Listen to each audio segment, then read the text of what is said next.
네, 반갑습니다. 투자의 맥을 정확히 짚어드리는 맥정 코치입니다. 자, 여러분, 현대차 지금 아주 지독한 이 기간 조정과 그리고 발생하는 이 가격 조정 때문에 진짜 이제는 지칠 대로 지치고 걱정도 정말 크실 거라고 봅니다. 정말 이 현대차가 반등은 가능한 건지 이대로 뭐 망해버리는 건 아니냐라는 생각이 들 정도로 아주 지독한 하락이 지금 진행이 되고 있죠. 그런데 여러분, 자, 이 현대차 정말 이제 의미 있는 가격대까지 다 내려오기는 했습니다. 지금 자리 우리가 또 손 놓고 멍하니 계실 때는 절대 아니라는 거죠. 우린 지금 이 하락에 다시 집중을 해볼 필요가 있다라는 거죠. 제가 지난 영상에서도 여러분들에게 딱 강조를 해드렸던 건 딱 한 가지예요. 다들 기억하시죠? 바로 아주 강하게 짓누르고 있는 이 저항선. 이 저항선을 뚫어줘야지만 그래야 본격적인 이 매수에 대한 타이밍, 그러니까 반등에 대한 타이밍이 진행이 되는 건데 현재 여전히 지금 저항을 받고 있다라는 겁니다. 오르기만 하면 아주 무식하게도 지금 짓누르고 있죠. 지금 이거를 벌써 6월 달부터 거의 이제 2달이 다 돼가고 있는 거예요, 여러분들. 그러니까 2달째 반복이 되는 이 짓눌림이 지금 진행이 되고 있는 건데, 그리고 오늘 역시도 뚫어내야 우리가 전환이라고 이야기할 수 있는데 그 확정 신호는 나오지 않고 오늘도 여전히 저항을 맞고 지금 계속 이 밀리는 흐름이 진행이 되고 있는 겁니다. 자, 하지만 제가 말씀드린 대로 현재 아주 중요한 이 가격대에 다 와 가고 있기 때문에 설령 돌파가 나오지 않았더라도 우리는 지금 당장 이 시나리오와 그리고 이 전략이라는 걸 짜둬야 된다는 거죠. 그래서 오늘 영상에서는 이 지독한 하락을 보이고 있는 현대차 도대체 어디서 지지점을 형성을 할지, 그 반등이 진행이 되면 어디까지 반등이 가능한지 그 시나리오와 전략 오늘 영상에서 아주 자세하게 제가 말씀드리도록 하겠습니다. 자, 본격적인 설명에 앞서서 오늘 영상의 시청료도 아래에 좋아요 한 번씩 부탁드리고요. 그리고 현대차 보유하고 계신 분들은 댓글창에 보유라고 한 번씩 남겨주세요. 얼마나 많은 분들이 지금 이 종목에 집중하고 계신지 제가 확인을 해야 저도 그만큼 더 정성과 시간을 쏟아서 앞으로 더 디테일한 대응 시나리오 짜드릴 수 있는 거니까 지금 바로 좋아요, 댓글 한 번씩 달아주시면 정말 감사하겠습니다. 자, 빠르게 설명 이어가서 지금 이제 현대차뿐만이 아니라 시장의 전체적인 종목들이 그러니까 고점 대비 상당히 이제 낙폭과대를 보여주고 있는 모습입니다. 그러니까 정말 이 시장에서 뭐 날고 긴다고 한 사람들도 이 현재 이 하락에서는 그러니까 대부분의 투자자들이 지금 다 물리는 그런 시장이다라는 거죠. 자, 그럼 결국 현재 위치에서 중요한 거는 이 하락 뒤에 우리가 어떻게 이 대응을 했느냐, 이거에 따라서 이제 계좌의 운명이 한순간에 또 바뀌게 되어 있다는 거예요. 하락이 이제 영원히 뭐 지속되진 않잖아요, 여러분들. 그래서 설명을 좀 해드리면 지금 시장의 대부분의 종목들이 많이 밀린 애들은 뭐 50%, 뭐 60%까지 밀린 애들도 많아요. 그리고 현대차 역시도 지금 보면 이제 고점 대비 거의 이제 한토막 수준, 마이너스 50% 수준의 그 라인이 지금 거의 다 왔다라는 거죠. 자, 보통 그러니까 우량주들은 여러분들 고점 대비 50% 수준이 떨어지면은 그때 이제 저가 매수세라는 게 발동합니다. 즉 낙폭과대에 따른 이 저가 매수가 되겠죠. 그래서 이 40만 원에 대한 침략가를 최근에 찍으니까 계속 이렇게 이제 아래 꼬리를 달면서 어찌 됐든 오늘 정말 지독한 하락이었지만 버티는 이런 힘들을 좀 만들어낸다는 거죠. 현재의 위치에서는 우리가 생각해야 될 거는 딱 두 가지밖에 없습니다. 두 가지밖에. 진짜 찐바닥, 지지에 대한 시점은 어디서 발생하는가? 그리고 정말 중요한 거는 그 반등이 나오면 이제 어디까지 나오는가? 이 두 가지죠, 여러분들. 이 두 가지를 우리가 오늘 한번 체크를 해보자고요. 그럼 먼저 그러니까 지지점을 좀 찾아보자고요. 지금 보시면 이제 일봉상에서는 사실상 지지 시점을 찾기가 힘듭니다. 왜냐면 지금 이 하락 파동이 중장기적인 좀 긴 흐름으로 진행이 되다 보니까 이럴 땐 보통 우리가 뭐 주봉이나 이제 월봉 같은 큰 흐름에서 지지점이 나온 확률이 상당히 높은데, 그래서 주봉을 딱 켜보면 보시면 주가가 지금 밑에 60일 이동평균선까지 이제 거의 다 근접을 한 상황인 거죠. 자, 기술적 분석에서는 여러분들 이평선에 대한 회귀론이 있어요. 지금 무슨 말이냐면 중심선을 기준으로 위로 이렇게 이격이 발생이 되면 이 중심선까지 회귀를 한다는 거죠. 이렇게 다시 과열이 나오면 이렇게 이제 회귀를 하는 거예요, 여러분들. 그런데 지금 상황은 이격이 발생된 자리에서 회귀를 했는데, 그런데 그 중심선마저도 깨버리고 한 번에 다시 아래로 이격을 보인 상황입니다. 자, 그럼 현재의 위치에서는 다시 이 중심선으로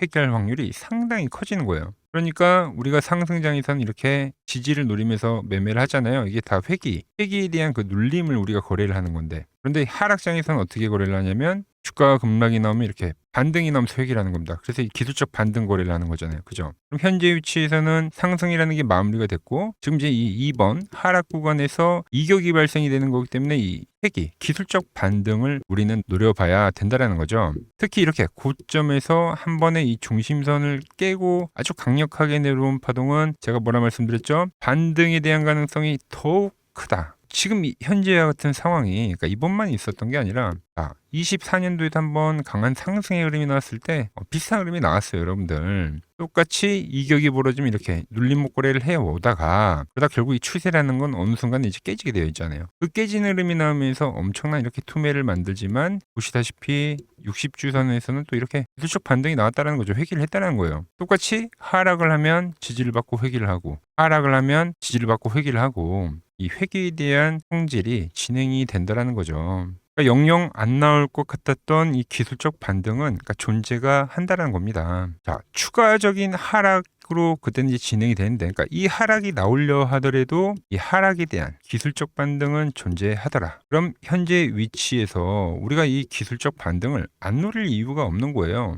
이 관점을 알고 있어야지 이 반등에서 뭐 탈출을 하던 아니면 수익을 내던 그런 이제 매매를 하는 겁니다, 여러분들. 자, 그리고 저는 현재에 대한 파동이 뭐 그럼 이 30만 원까지도 밀릴 수도 있지 않냐 뭐 이런 궁금증을 가질 수가 있는데 그러면 너무 심합니다. 무슨 말이냐면은 이런 흐름은 그러니까 원웨이 파동으로 지금 30만 원까지 쭉 내리는 흐름은 이건 뭐 금융 위기가 나와도 그러니까 나올까 말까한 그런 흐름인데 지금 현재 뭐 금융 위기의 시장은 아니잖아요. 엄청난 과한 유동성에서 수급에 대한 이 불규칙이 생기면서 발생한 하락이기 때문에 그렇기 때문에 심리적으로나 기술적으로나 이 하단 라인 때까지 스트레이트로 밀리기는 정말 힘들 뿐더러 기술적으로도 극히 나오는 경우가 드물다라는 거죠. 그렇다면 지금 현재 뭐 고점에 물려 계시든 말씀드렸지만 현금을 쥐고 신규 매수 진입을 노리시든 이 60주선 라인에서는 이 지지에 대한 가능성이 매우 큰 자리이기 때문에 무조건 체크를 해야 되는 자리라는 거죠. 그래서 제가 오늘 중요한 가격에 이제 거의 다 와갑니다라고 표현을 해드렸던 겁니다. 그러니까 지금 이 하락에 너무 겁먹지 마시라는 거예요. 다 와가니까.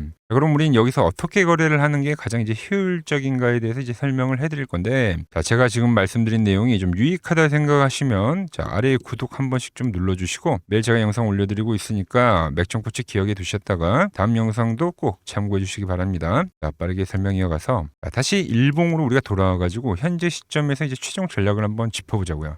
지금은 이제 40만 원이라는 심리가에 대해서 이제 지지를 받고 있는 상황이긴 하지만 여전히 머리 위로는 말씀드렸지만 의도적인 이 매도세가 지금 진행이 되고 있다라고 했죠. 현재 위치에서 이 40만 원에서 돌파로 나오면 좋은데 그게 아니더라도 이렇게 훅 빠지는 투매성 매도세가 한번 또 발생이 될 수는 있습니다. 말씀드린 대로 60주선을 찍으려면은 뭐 38만 원까지도 밀릴 수가 있어요, 여러분들. 그래서 설령 털기성의 강력한 음봉이 떨어지더라도 우린 겁먹지 말고 오히려 그런 흐름이 나오면 그러니까 매도를 해야 되는 그런 자리가 아니라 강력하게 오히려 더 매수를 노려봐야 된다는 거죠. 지금 이제 40만 원이라는 심리가에서 강력하게 지지를 받고 있지만 여전히 이제 머리 위로는 저항이 강하기 때문에 의도적으로 개미 털기를 하기 위해서 훅 빼는 그 투매성 하락이 한 번 더 나올 수는 있습니다. 자, 설령 그러니까 털기 음봉이 진행이 되더라도 말씀드렸지만 주봉상에서는 이제 38만 원이라는 선까지 아직 하락폭이 좀 더 남아 있기 때문에 그 흐름이 나오더라도 우리는 절대 겁먹을 필요가 없다는 거죠. 이미 고점 대비 낙폭과대 영역에 진입을 한 거기 때문에 거기서는 우리가 던지는 자리가 아니라 오히려 적극적으로 그러니까 매수를 해야 되는 자리가 될 겁니다. 그러니까 이 현재에 대한 매도세에서 천천히 입지를 해두시면 된다는 거예요, 여러분들. 분할로 해야 돼요. 분할로 어쩔 수 없죠. 왜? 변동성이 강하기 때문에. 현재 이 40만 원 대비 38만 원 해봤자 폭이 상당히 미미합니다. 그리고 우리가 결국 어디서 이제 비중을 튀어야 됩니까? 이게 이제 가장 중요한 거죠. 자, 그 해답은 뭐 계속 말씀드리고 있지만 지금 이 2달 넘게 짓누르던 이 저항 추세선이 강력한 양봉과 함께 지금 거래량이 급감했기 때문에 거래량이 증가하면서 강력하게 돌파하는 양봉이 진행이 될 때 그때가 이제 이 지독한 하락에 대한 반등 타점이 될 거다라는 거예요, 여러분들. 그러니까 지금 오늘 제가 말씀드린 이 두 가지만 우리가 미리 알고 있었더라면 이런 중간 자리들, 이런 애매한 자리에서 추매 안 하고 뇌동매매를 안 할 수가 있는 건데 계속 이 현대차라는 영상을 찍어드리면서 이 하락에 대한 이야기를 계속 해드렸던 내용이죠, 여러분들. 그러니까 함부로 추매를 하면 여기서 반등을 예측하고 함부로 추매를 하면 조금 이 물리는 구조가 현재 되어 있다는 거죠, 여러분들. 하락, 반등, 하락 반등, 뭐 하락 반등 이런 식으로 지금 떨어지고 있는 거니까. 현재 상황에서는 우리는 꼭 이 확인 거래를 할 필요가 있다라는 겁니다. 그러니까 지금도 마찬가지라는 거예요, 여러분들. 이 두 가지만 딱 기억해 두시면 되는 겁니다. 어렵다 하시는 분들은 이 아래 번호로 문자를 남겨두세요. 제가 이야기한 이 시나리오, 그러니까 전환에 대한 시나리오 있죠. 뭐 투메디의 전환이 됐든 이 전환에 대한 시나리오가 나오면 타점 챙겨드리도록 하겠습니다. 자, 그럼 그 지지점이 나오고 그럼 이제 또 쭉쭉 상승을 하느냐? 그것도 절대 아니라고 했죠. 그 반등은 제가 말씀드린 대로 뭐 50만 원의 심리가에서도 저항을 받을 수가 있고요. 그 50만 원을 넘어가더라도 이 중심선 라인에서 또 저항을 받을 수도 있고요. 그 반등에 대한 시점은 우리가 미리 알 수가 없죠. 하지만 그 반등이 시작이 되면은 지금 보시면은 제가 보는 맥점 분봉에선 조정 때에는 이렇게 주가가 이 노란 박스를 넘어가지를 못합니다. 자, 그런데 이 앞에 이 상승 구간을 보면 어떻게 나옵니까? 밴드를 올라탄 주가가 이렇게 상승을 그리면서 올라오죠. 타고 올라오죠. 제가 말한 그 저항대가 돌파가 되면 이렇게 이제 타고 올라가는 그 흐름이 생길 건데 그 올라가는 흐름 속에서 이렇게 깨지는 그림이 발생이 되면 그게 이제 이번 반등 파동의 꼭지점이 될 수 있기 때문에 그때 우린 다시 엑시트를 하긴 해야 된다는 겁니다. 비교해드렸지만 똑같습니다. 깨지고 나서 이 반등이 나오는데 그 뒤에 하락이 어떻게 나옵니까? 이미 이 하락 구간에는 엄청나게 약성 매물이 쌓여있기 때문에 이 반등이 나오더라도 이게 단번에 V자 반등으로 튀어 올라가기 힘듭니다. 이와 같은 엄청난 강력한 매도가 또 급격하게 떨어지기 때문에 제가 말씀드린 그 깨지는 흐름이 진행이 되면은 그때 우린 다시 이 엑시트를 하기는 해야 된다는 거죠. 자, 그래서 지금 이제 신규 매수를 노리시는 분들도 계시겠지만 기존에 이제 보유하고 계신 분들이 더욱 많을 거라고 봅니다. 너무 고점에 물려 계신다면 탈출이 어려울 수 있지만 최근에 이 하락을 그대로 막고 계신 분들이라면 이 탈출 시나리오 꼭 참고해서 좋은 결과 만드시길 바랍니다. 너무 어렵다 하시는 분들은 말씀드린 이 돌파에 대한 시점 그리고 반등이 나와서 깨지는 그 엑시트에 대한 타점 보내드리고 있으니 도움 받아보시기 바랍니다. 그 도움 받아보실 분들은 아래에 번호 보이시죠? 010-6518-5019로 맥점이라고 문자 남겨주시면 됩니다. 제가 어떻게 매매를 해서 그 고수들이 쟁쟁하던 킴증권 영운전에서 수상까지 했는지 여러분들이 이번 기회에 이 타점을 지켜보시기만 하더라도 정말 큰 공부가 되실 거다라는 거죠. 왜 맥점코치는 현재 이 주봉상의 저점을 매수를 이야기를 하면서 그 반등이 나올 때 이 엑시트에 대한 부분을 노려야 하는지 그러니까 이런 부분만 잘 참고를 하시더라도 여러분들 실전 거래에 엄청난 이 기준이 잡힐 거라는 겁니다. 블랙킴증권 명예전당에 들어가면 상위 랭커들의 매매 내역은 보통 하루나 이틀 뒤에 나오는데 하지만 저는 그걸 지금 구독자님들께 매일 실시간으로 공유해드리고 있는 거죠. 도움 받아보실 분들은 이 아래 번호로 맥점이라고 두 글자 지금 바로 남겨주시면 됩니다. 자, 제가 지금 이 이론으로 지금 채널에 좋은 종목 소개를 많이 시켜드리고 있는데 한번 보자고요. 자, 대한항공통신을 보면 어때요? 자, 돌파를 할 때 매수를 하고 추세를 타고 가면 이 구간은 홀딩이죠. 깨지면 분할로 수익 실현을 하고 다시 이 돌파가 되는 구간에서 매수를 하고 추세를 타면 홀딩이죠. 이 파동이 7,000원에서 무려 3만원까지 올라갔던 파동입니다. 그러니까 상승은 먹고 조정은 싹 피하고 다시 상승을 먹는 거죠. 자, 대우건설도 마찬가지죠. 자, 돌파를 하면서 매수를 하고 추세를 타고 가면 홀딩입니다. 자, 깨지고 나서 분할 매도를 하고 이 조정을 충분히 본 뒤에 다시 이 돌파의 시그널이 나오면 뭐라고요? 매수죠. 그럼 이렇게 유지선을 타고 끝까지 한 파동이 올라간다는 겁니다. 깨지면 분할로 매도를 하고 이 대우건설 역시도 이게 8,000원에서 무려 4만원까지 올라간 파동이에요. 상승과 조정과 상승의 파동을 정확히 이 맥점 분봉에선 보여준다라는 거죠. 자, 정말 재밌는 거는 제가 이 16만 원일 때 30만 원이 간다고 올려드렸던 이 삼성전자도 이게 시총이 적은 종목이 아니잖아요. 무려 1,700조가 되는 종목도 보시다시피 돌파에 대한 흐름이 나오면 이 추세를 유지를 하고 정말로 30만 원에 온 겁니다, 여러분들. 이게 16만 원일 때 제가 영상을 올려드리면서 말씀드린 거예요. 자, 정말 아쉬운 거는 제가 이 3개월 전에 그때 이 가온전선도 제가 같이 잡아드렸는데 맥점 차트 이 세력 매집 종목이라고 해서 자, 맥점 코치 가온전선이라고 치면 다 나오죠. 자, 대한전선 이런 건 조회수가 잘 나오는데 또 이렇게 가온전선 또 죽어버리더라고요. 근데 이 가온전선이 제일 폭등한 거예요. 자, 보시면은 제가 보는 이 맥점 차트에서 밴드에 대한 이탈이 단 한 번도 없이 유지를 하면서 폭등을 하다가 이게 얼마까지 갔습니까? 자, 10만 원도 안 됐던 이 밴드 라인에서 이게 60만 원까지 폭등을 하는 거예요. 영상 확인해 보시면 아시겠지만 한미반도체, 제주반도체 전부 다 이 맥점 밴드 하단 라인에서 제가 짚어드린 겁니다. 밴드를 타고 가는데 이런 종목들을 왜 파냐 이거죠. 자, 여전히 수많은 종목들이 이 맥점 밴드를 유지를 하면서 상승하는 종목이 많다는 겁니다. 자, 그리고 최근 부쩍이나 이 맥점 차트가 뭐냐고 물어보시는 분들이 많습니다. 자, 원리는 심플합니다. 자, 세력들은 은밀하게 이렇게 물량을 모아가는 매집 구간이 반드시 있습니다. 제 차트는 그 눈에 보이지 않는 매집 구간을 누구나 눈에 볼 수 있게 이렇게 직관적으로 색깔로 표시를 해놓은 거죠. 자, 그런데 아무리 차트가 좋아도 이 실전에서 통하지 않는다면 아무 소용이 없겠죠. 그래서 제가 이 맥점 차트를 들고 이 실전 투자 대회를 나갔습니다. 자, 국내에서는 가장 큰 대회죠. 그것도 상위권 수익을 꾸준히 낸 사람만 참여 가능한 이 키움증권 영웅전에 나갔습니다. 자, 1년에 한 번 열리고요. 제가 만든 차트로 전체 9등을 했습니다. 자, 맥점코치라고 이렇게 이름이 적혀 있고, 그리고 직인도 찍혀 있고, 자, 2023 키움 영웅 결정전 전체 9등. 자, 손뭉치. 예, 손뭉치는 제가 키우는 강아지 이름입니다. 소미뭉치. 참 귀엽죠? 자, 혹시나 이래도 의심을 하시는 분들 계실까봐 그래서 제가 지금 바로 이 키움증권 사이트에 들어가서 명예의 전당에 들어가 보겠습니다. 자, 보시면 2023년도 1천대회 보이시죠? 조작할 수 없는 이 실제 키움증권 서버 화면이고, 이 쟁쟁한 이 고수들 사이에서 당당하게 이 맥점 차트로 구의를 했다. 그러니까 쉽게 말해서 이 맥점 차트는 이 실전 투자에서 이미 검증을 마친 차트란 뜻입니다. 자, 이 차트를 대입해서 현재 많은 분들과 함께 수익을 만들어가고 있다는 거죠. 함께 하실 분들은 항상 열려 있으니까 이 아래의 번호로 맥점이라고 보내주시면 내일부터 문자 종목들 받아보실 수 있는 겁니다. 자, 마지막으로 시장 이야기를 더 해드리면은 지금 주식시장 보면은 엄청나게 이제 과열이 왔다 보니까 이제 끝물이 아닌가 불안하신 분들이 상당히 많더라고요. 최근에 주변에 뭐 돈을 다 잃었다는 소리는 들리고 시장 역시도 상당한 이 변동성 을 보이면서 지금 올라보다 보니까 다 팔고 도망쳐야 되나 고민이 되실 겁니다. 자, 결론부터 제가 좀 말씀드리면, 자, 물론 2000포인트에서부터 8000포인트 적게 오른 건 아닙니다. 즉 시장이 과열이 맞긴 맞다는 거죠. 하지만 이 8000포인트가 진짜 꼭지는 아니라는 겁니다. 자, 지금과 똑같은 시장이 이제 86년도 그리고 이 2000년도에 한번 있었습니다. 86년도는 산업혁명이었고요. 2000년도는 여러분들이 다 아는 이 IT 버블이었죠. 그런데 전 지금 시장은 이 86년도와 가깝다 이렇게 보고 있는 겁니다. 이 86년도 시장을 돌아보면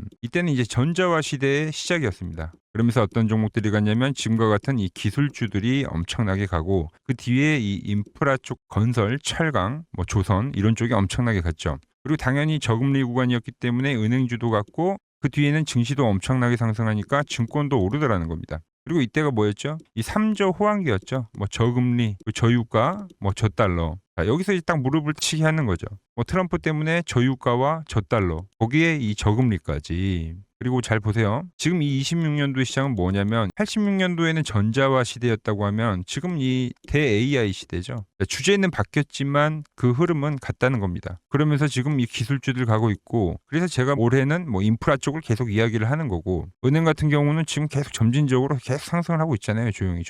그런데 이 86년도 시장이 상승세가 이 5년을 갔습니다. 5년을. 그런데 우리나라 지수 지금 어때요? 이제 고작 1년 좀 넘게 상승을 해주고 있는 거죠. 물론 이 안에 이 조정에 대한 시간도 분명히 있었습니다. 뭐 몇 개월씩 나오긴 했죠. 뭐 지루한 엄청난 횡보를 하던가. 하지만 엄청나게 장기간 동안 대세 상승을 보여주더라는 거죠. 자, 그리고 지금 우리나라에서 진행하는 게 이 밸류업 프로그램이죠. 최근 이제 일본이 이 밸류업 프로그램을 하고 나서 지수가 이 5배가 뻥튀기가 됐습니다. 우리나라는 이제 뭐 2000포인트에서 이제 4000포인트 좀 넘어가는 거기 때문에 뭐 2배 정도 상승을 한 거죠. 그런데 지금 이 정부가 이 밸류업 프로그램을 하면서 목표하는 게 뭐냐? 바로 이 6월 달에 있는 이 MSCI 이 선진국 지수 편입을 하기 위해서죠. 그래서 최근 나온 뉴스가 24시간 거래가 된다. 뭐 외환시장도 개방을 하고, 그리고 상법 개정안 같은 경우도 지금 1단계, 2단계, 뭐 3단계, 단계별로 계속 진행을 하고 있고, 이 모든 게 왜? 바로 이 선진국 지수에 편입을 하기 위해서입니다. 이게 이제 6월 달에 발표가 있으니까 거기에 맞게 정부가 움직임을 보이고 있다는 겁니다. 자, 연봉을 보시면 이 AI 버블은 이제 고작 3년 정도 지났을 뿐입니다. 즉 우리에게는 아직 1년과 한 2년 정도의 상승 여력이 남아있다는 뜻이기도 하죠. 그리고 현재 이 시장에 대한 위치를 자, 월봉으로 보면 1파와 2파와 현재는 3파를 지나고 있다고 봅니다. 이런 식으로 올라오는 거죠. 자, 그런데 지금 이 한 차례 이 조정, 4파가 조정입니다. 조정 뒤에 앞으로 다가올 이 5파. 아직 이 5파가 남아 있다는 거예요. 자, 그리고 꼭지는 현재와 같은 이 상승론자들과 현재 이 조정론자들이 팽팽할 때 발생하지 않습니다. 진짜 위험한 폭락장은 언제 오냐면 모든 사람들이 이 환희에 가득 차서 돈을 싸들고 올 때죠. 자, 과거 버블의 이 정점들을 기억하시나요? 자, 닷컴 버블 때 그리고 2021년도 유동성 장세에서 이제 끝물에 헤드라인이 어땠는지 보시면은 회사를 다니면 바보다. 대박나서 퇴사가 속출했다. 전통적인 기업 가치 분석은 끝났다. 새로운 시대가 왔다는 등 지금 안 사면 이 벼락거지가 된다는 뉴스들이 미디어를 엄청나게 도배를 했다는 거죠. 자, 시장의 마지막 개미들의 돈까지 싹 받아들이기 위해서 온 세상의 뉴스가 이렇게 환희를 부추길 때 그때 꼭지이자 파산에 대한 시작이 되었다는 겁니다. 하지만 지금 어때요? 여전히 이 AI는 과열이다. 조심해라. 경기 침체가 온다라며 지금 이 공포를 지속적으로 심어주고 있죠. 원래 이 진짜 상승장은 이렇게 의심을 먹고 자라고 환희에 죽는다는 겁니다. 아직 진짜 환희와 뉴스는 시작도 안 했다는 거죠. 특히 시장이 가장 기대하고 있는 역대급 대여들 있잖아요. 예를 들면 스페이스X와 오픈 AI 같은 이런 대기업들 있죠. 이런 기업들이 본격적으로 상장하는 이 IPO 카드가 아직 남아 있다라는 거예요. 그러니까 진짜 이 끝물은 이런 대형 IPO가 성공하면서 시장에 대한 이 유동성의 환희가 정말로 이 정점을 찍은 뒤에 그때 이제 저는 찾아올 거라고 보고 있는 거죠. 물론 말씀드린 대로 조심은 해야 됩니다. 상승부에 제가 말한 이 3파 이후에 4파 조정이 남아있다고 했죠. 그러니까 상승부의 이 후반부인 만큼 하반기에는 이 정치적 불확실성이나